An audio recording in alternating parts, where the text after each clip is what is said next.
Will Dr. Catherine Duloc please come forward to the President's desk to sign the roll book and then receive a formal welcome from the President. Madam President, I have the honor to present Catherine Duloc, Higgins Professor of Molecular and Cellular Biology, and Lee Espeleta Professor of Arts and Sciences at Harvard University, and investigator at Howard Hughes Medical Institute. Catherine Duloc has elucidated the mechanisms by which mammalian brain detects pheromones and processes pheromone-related information to produce social behaviors.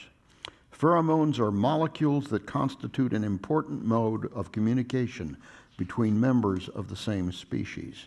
Duloc devised single-celled cDNA cloning methods for characterizing novel families of pheromone receptions in the vomeronasal organ. That's something that's sort of just above your palate in the sinus cavity. And I could pronounce it. These discoveries led directly to her groundbreaking work on the anatomical pathways and physiological mechanisms that mediate pheromone effects in the central brain. Duloc showed how the vomeronasal organ circuitry generates sex-specific behaviors in response to pheromones, even though circuits for both male and female specific behaviors exist in both sexes. Duloc's body of work is a brilliant example of how molecular, physiological, and behavioral techniques deployed in concert can lead to a deep, mechanistically powerful understanding of behavior. By the authority and in the name of the American Philosophical Society, held at Philadelphia for promoting useful knowledge, I do admit you a member thereof. Congratulations.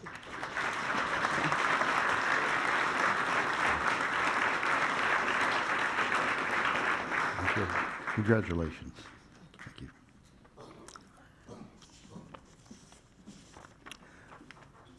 Will Dr. Kathy Eden please come forward to the President's desk to sign the roll book and then receive a formal welcome from the President.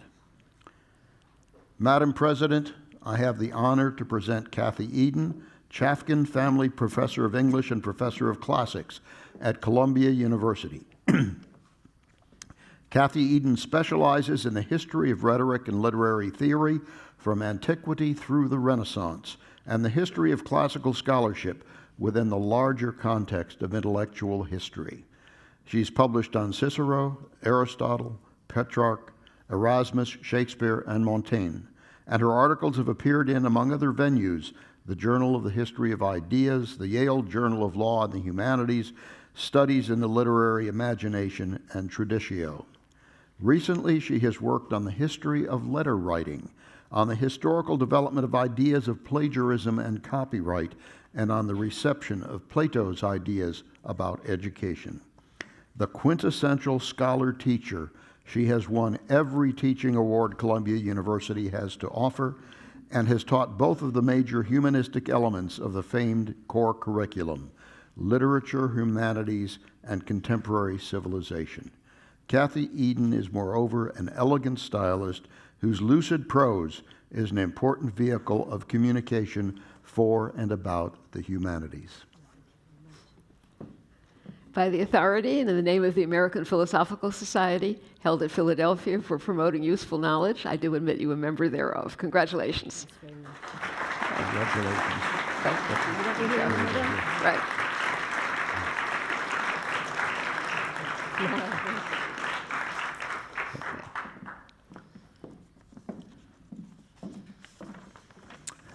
Will Dr. Annette Gordon-Reid please come forward to the President's desk to sign the roll book and then receive a formal welcome from the President. Madam President, I have the honor to present Annette Gordon-Reid, Charles Warren Professor of American Legal History at Harvard Law School and Professor of History in the Faculty of Arts and Sciences at Harvard University. In the vast library of Thomas Jefferson studies, few scholars have done more to challenge received wisdom than Gordon-Reid. Her first book challenged the dominant view that Jefferson could never have fathered children with his slave, Sally Hemings, by carefully identifying the racist and psychologically problematic claims that had long rejected this possibility. Gordon Reid demonstrated that every source of evidence required equally scrupulous examination, and that the oral histories of the Hemings family were just as valuable as what turned out to be the contrived tales of later Jeffersons. The importance of that approach became evident after the 1998 publication of a study indicating that Hemings' descendants were genetically linked to the male Jefferson line. Building on that finding, Gordon Reid's second book on the Hemingses of Monticello provided a reconstruction of this family's life that was at once boldly imaginative, yet again rigorously grounded in the evidence. The nuanced portrait of Jefferson that has emerged from these two studies and from the book she recently co-authored with Peter Onuf has made the field of Jefferson studies ever more complicated. By the authority and in the name of the American Philosophical Society, held in Philadelphia for promoting useful knowledge, I do admit you a member thereof. Congratulations. Thank you.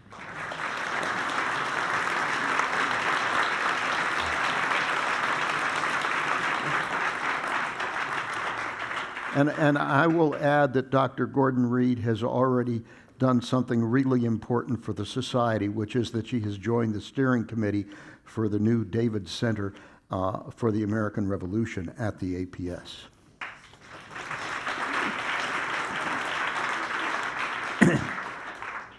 Will Dr. Martin J. please come forward to the President's desk to sign the roll book and then receive a formal welcome from the President.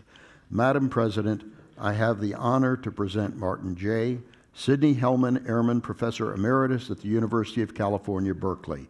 Martin J. is his generation's most respected and influential scholar of European intellectual history. His 15 books are read not only by historians, but by artists, museum curators, literary scholars, and philosophers. J. combines a deep understanding of theoretical questions about vision, truth, totality, and experience with an extraordinary ability to interpret in accessible language the answers to these questions articulated by French and German thinkers whose prose many readers find obscure.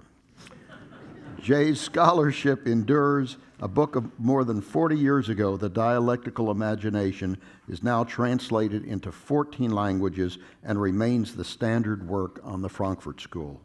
His latest book, Reason After Its Eclipse, on late critical theory, examines the overlapping but not fully compatible meanings that have accrued to the term reason over 2 millennia, homing in on moments of crisis, critique, and the defense of reason.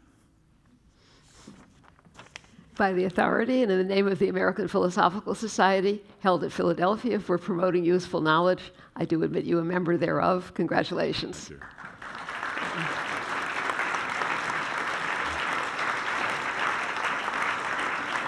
Congratulations. Will Dr. Jonathan Lear please come forward to the President's desk to sign the roll book and then receive a formal welcome from the President. Madam President, I have the honor to present Jonathan Lear, John U. Neff Distinguished Service Professor at the Committee on Social Thought and Department of Philosophy at the University of Chicago.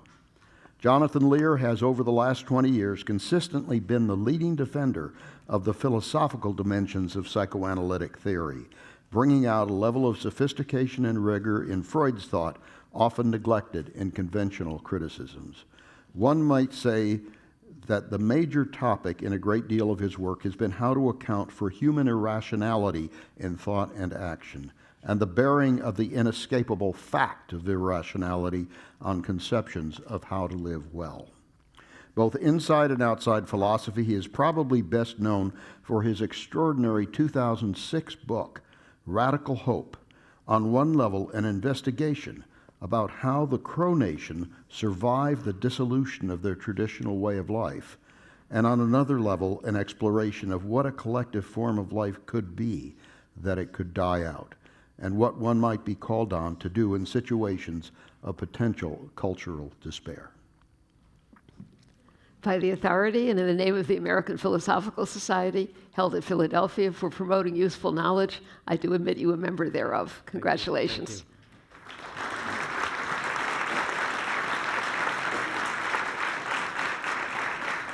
Congratulations. Thank you. Thank you.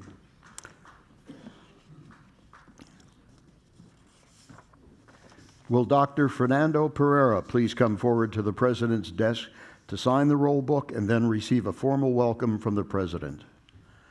Madam President, I have the honor to present Fernando Pereira, Vice President and Engineering Fellow at Google Incorporated. Fernando Pereira has made many seminal contributions to speech recognition. His weighted finite state transducer approach revolutionized the field. His invention of machine learning models such as conditional random fields is still widely used in systems for natural language processing, genetics, protein folding, and computer vision. The dependency parser he and his students produced was long the best parser for multiple languages. His creation of a powerful natural language processing group at Google has taken that company from supremacy in old-style, word-based information retrieval to the most innovative natural language processing company in the world. His group has vastly improved Google Search and Google Assistant, providing detailed understanding of the intricacies of languages that not only improve search, but also provide state-of-the-art approaches to question answering and go far beyond simply applying machine learning to big data. Their research on parsing, semi-supervised learning, and entity resolution is essential for many Google products. By the authority and in the name of the American Philosophical Society, held in Philadelphia for promoting useful knowledge, I do admit you a member thereof. Congratulations. Whoops, excuse me. There we go.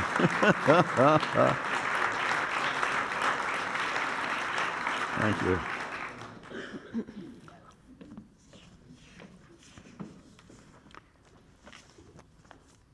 Aside from reading, my main job is following directions. You may have noticed that just now. Will Dr. Patrick Sparrow please come forward to the President's desk to sign the roll book and then receive a formal welcome from the President? Madam President, I have the honor to present Patrick Sparrow, Librarian of the American Philosophical Society. As a highly respected scholar and a dedicated and energetic librarian since 2015, Patrick has made important contributions to the life of the Society. He has a commanding knowledge of the Society's collections in early American history, Native American and indigenous peoples, and the history of science that he's making available to scholars and to a wider audience through an increasingly sophisticated digital presence. He encourages collaboration with other institutions in Philadelphia and beyond through informal gatherings, conferences, and joint publications, increasing our visibility in a learned world in an important and meaningful way. His scholarly work specializes in the American Revolution. His latest book is Frontier Rebels: The Fight for Independence and the American West from 1765 to 1776. By the authority in the name of the American Philosophical Society, held at Philadelphia for promoting useful knowledge, I do admit you a member thereof. Congratulations.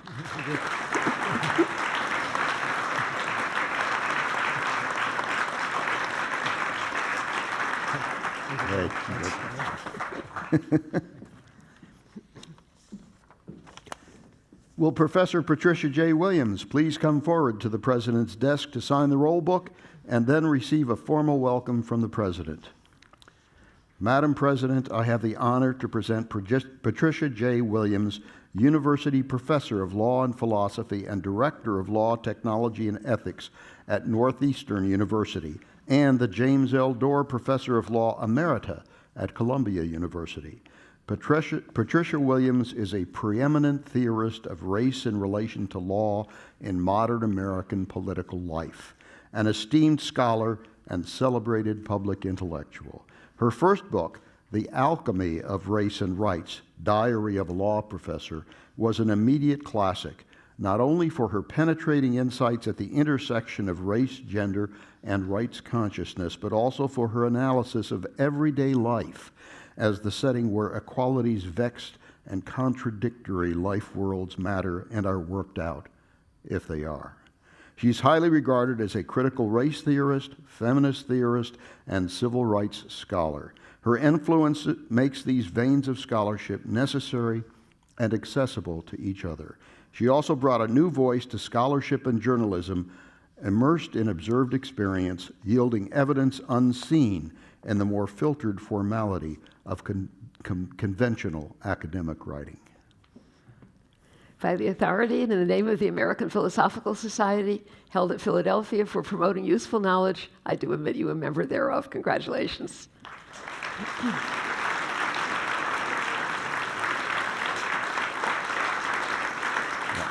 Congratulations. Thank you.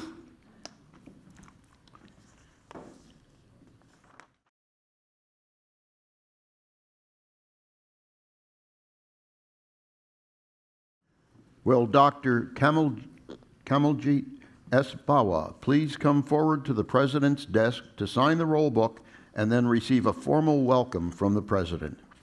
Madam President, I have the honor to present Kamal Bala, Distinguished Professor at the University of Massachusetts and founder and president of Ashoka Trust for Research in Ecology and the Environment in India.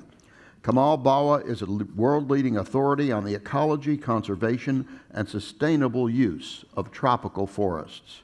His early groundbreaking work elucidated key mysteries about the origin and maintenance of diversity in tropical forests. The second half of Bala's career has been devoted to the development and implementation of a unique vision of biodiversity conservation, one specifically adapted to the particular challenges of the tropical industrializing world. This vision integrates rigorous research with cultural, institutional, and political dimensions of humanity's relationship to nature. An integral component of this vision has been the building of viable, credible, and effective institutions in the developing world, something so urgently needed but difficult to accomplish. By establishing the Ashoka Trust for Research in Ecology and Environment in India, ranked among the top 20 global environmental think tanks, Bala has multiplied his knowledge contributions perhaps more than 100 times. By the authority and in the name of the American Philosophical Society, held at Philadelphia for promoting useful knowledge, I do admit you a member thereof. Congratulations. Thank you.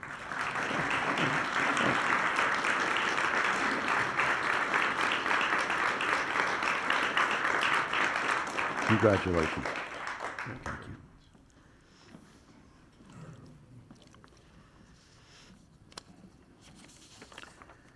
Will Dr. Carine Shimla please come forward to the President's desk to sign the roll book and then receive a formal welcome from the President. Madam President, I have the honor to present Carine Shimla, Senior Researcher, Exceptional Class First Level at the Centre National de la Recherche Scientifique, CNRS, at the University Paris Diderot, and a member of the research group at Sphere. Carine Shimla is among the world's leading historians of ancient Chinese mathematics, honored for her rigorous, insightful analyses of classical mathematical texts such as the 9 Chapters, a canonical text in the education of China's imperial elite. But the significance of her work is not confined to ancient China. No one has done more to rethink the history of, and indeed the nature of, mathematical proof than Shimla. Until recently, mathematical proof was narrowly associated with the tradition in Greek antiquity and most famously embodied in Euclid's Elements. Other ancient mathematical traditions were derogated as algorithmic or problem-oriented. Shimla's painstaking research has revealed alternative proof strategies and the exploration of general structures and sequences of specific problems. Her reflections on these findings have reverberated throughout the history of ancient mathematics, and her rare combination of rigor, imagination, and intellectual generosity have made her a beacon to younger scholars worldwide.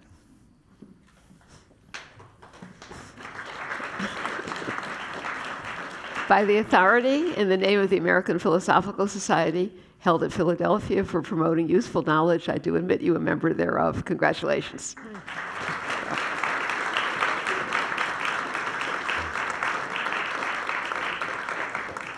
Congratulations. Delighted to have you here.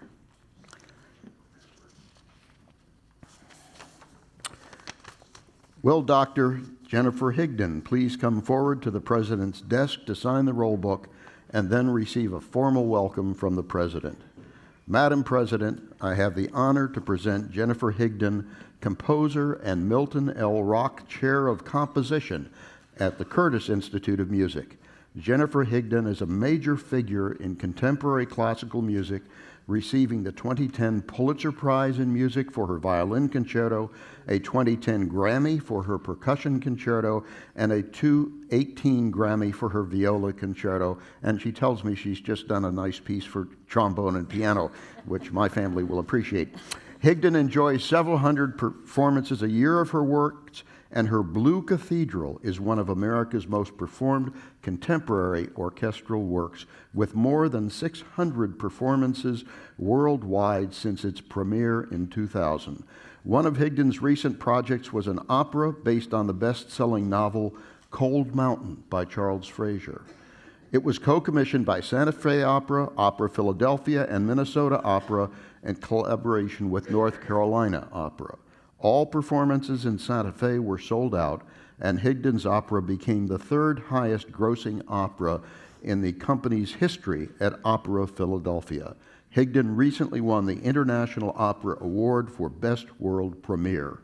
Her commissions represent a range of genres, including orchestral, chamber, choral, vocal, and wind ensemble. By the authority in the name of the American Philosophical Society, held at Philadelphia for promoting useful knowledge, I do admit you a member thereof. Congratulations. Thank you. Thank you very much.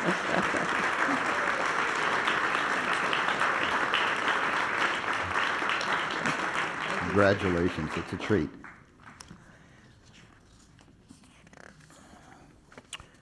Oops. Almost skipped somebody. Wouldn't want to do that. Will Jakob Luta please come forward to the President's desk to sign the roll book and then receive a formal welcome from the President. Madam President, I have the honor to present Jakob Luta, Professor of English Literature at the University of Oslo. Jakob Luta is one of the most distinguished narratologists and specialists on Joseph Conrad and on Kafka in the world. More recently, he has done important work on Holocaust testimony by Norwegians. His work is characterized by learning, by theoretical expertise, and by originality in the interpretation of literary works. Luta has used narratological assumptions in readings of literary works that uncover new, hitherto unidentified meanings and new structures of meaning. He's also written admirable essays on novels by many other authors, including George Eliot. He has used his international prestige to organize a number of important international conferences and research projects in Oslo and elsewhere, especially at his university and at the nearby Norwegian Center for Advanced Study. By the authority and in the name of the American Philosophical Society, held at Philadelphia for promoting useful knowledge, I do admit you a member thereof. Congratulations.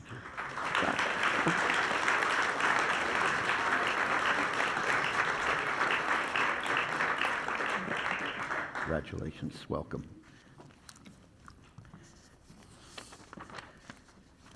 Will Dr. Nancy Weiss Malkiel please come forward to the President's desk to sign the roll book and then receive a formal welcome from the President. Madam President, I have the honor to present Nancy Weiss Malkiel, Professor of History Emeritus at Princeton University. Nancy Weiss Malkiel is both a distinguished historian of the Civil Rights Movement and an internationally recognized opinion leader in furthering the cause of liberal arts education.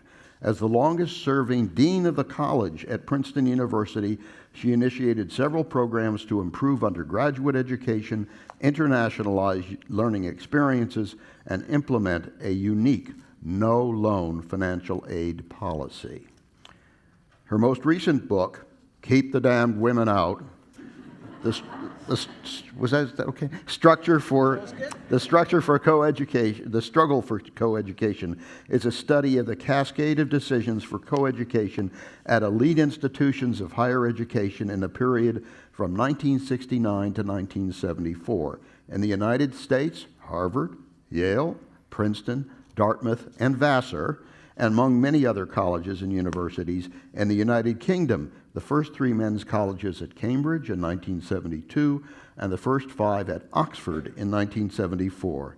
The objective is to understand why these decisions occurred when they did, how these very traditional conservative institutions came to embrace such significant change, and what happened when the women students, or in the case of Vassar, men students, arrived.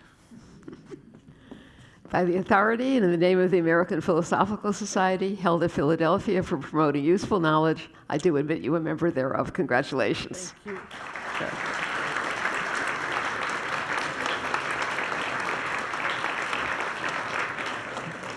Thank you, Bob. Yeah, thank you.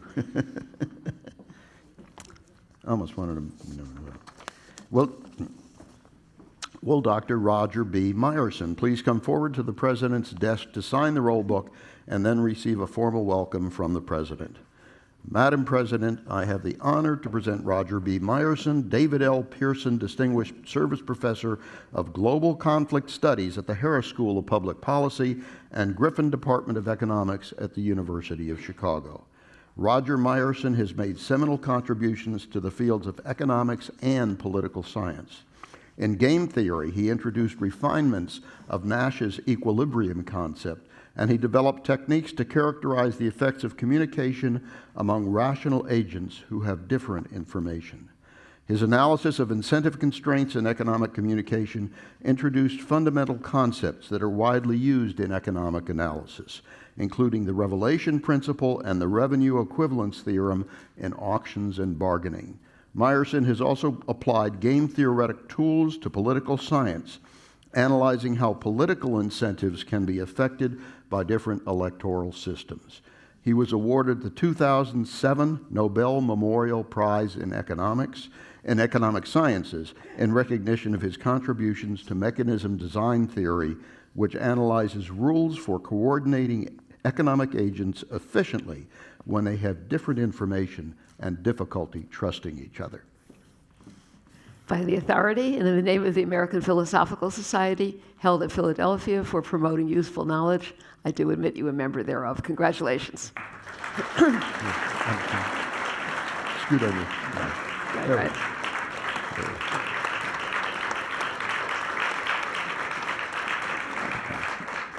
Congratulations. Thank you. Welcome.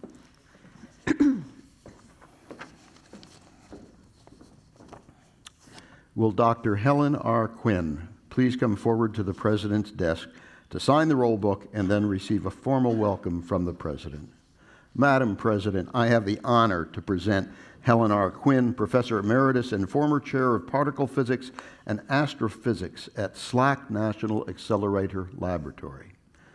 Helen Quinn's work with Georgi and Weinberg on the unification of gauge coupling constants still plays a central role in attempts to find a unified theory of all interactions.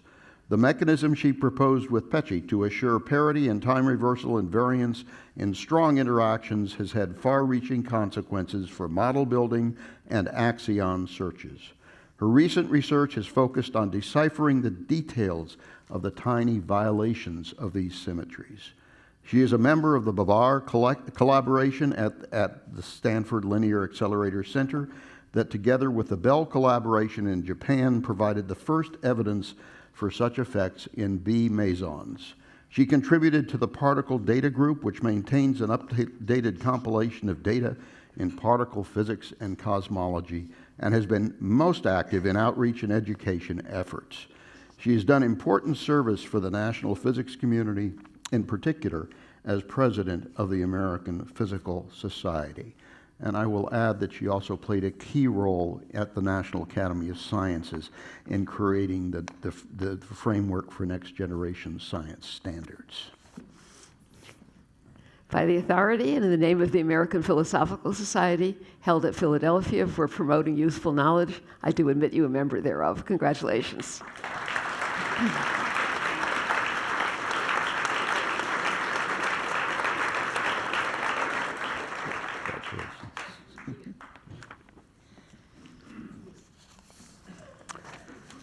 Will Dr. Sara Seager please come forward to the President's desk to sign the roll book and then receive a formal welcome from the President?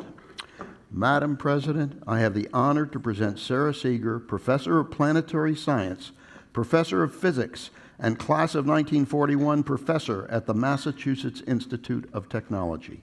Sara Seager's research aims to discover Earth-like exoplanets and signs of life on habitable worlds. Her early work established many original concepts now standard in the field. Notably, she undertook the first studies predicting the properties of the atmospheres of exoplanets. She was the first to calculate how these atmospheres would appear when viewed in front of their stars, the technique of transmission spectroscopy, which led to the first detection of an exoplanet atmosphere.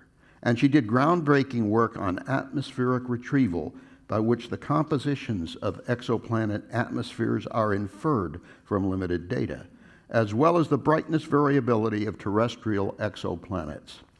Seager chaired the NASA Starshade Rendezvous mission study and currently co-chairs the concept team for the NASA Habitable Planet Imaging Mission. She is PI of Asteria, a prototype of a concept for a fleet of nanosatellites, and Deputy Science Director for the NASA TESS mission. By the authority in the name of the American Philosophical Society, held at Philadelphia for promoting useful knowledge, I do admit you a member thereof. Congratulations.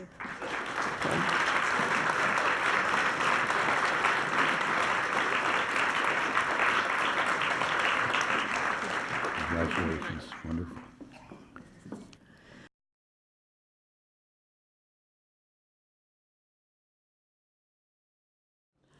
Will David M. Rubinstein please come forward to the President's desk to sign the roll book and then receive a formal welcome from the President? Madam President, I have the honor to present David Rubinstein, co-founder and executive chairman of the Carlyle Group. David Rubinstein's dedication to patriotic service based on a thorough grounding in history surfaced at a young age, inspired by President Kennedy's advice, ask what you can do for your country. His natural curiosity became a lifelong love of history. After graduating from law school, he served as chief counsel to the Senate Judiciary Committee's Subcommittee on Constitutional Amendments and worked in the Carter administration. Rubinstein's subsequent financial success and his love of the greater good has allowed him to make myriad contributions that preserve our nation's history, encourage education and scholarship, champion the arts and humanities, and foster a national dialogue about our democratic ideals, maximizing his ability to fulfill the spirit of Kennedy's message. By the authority in the name of the American Philosophical Society, held at Philadelphia for promoting useful knowledge, I do admit you a member thereof. Congratulations. Thank you very much.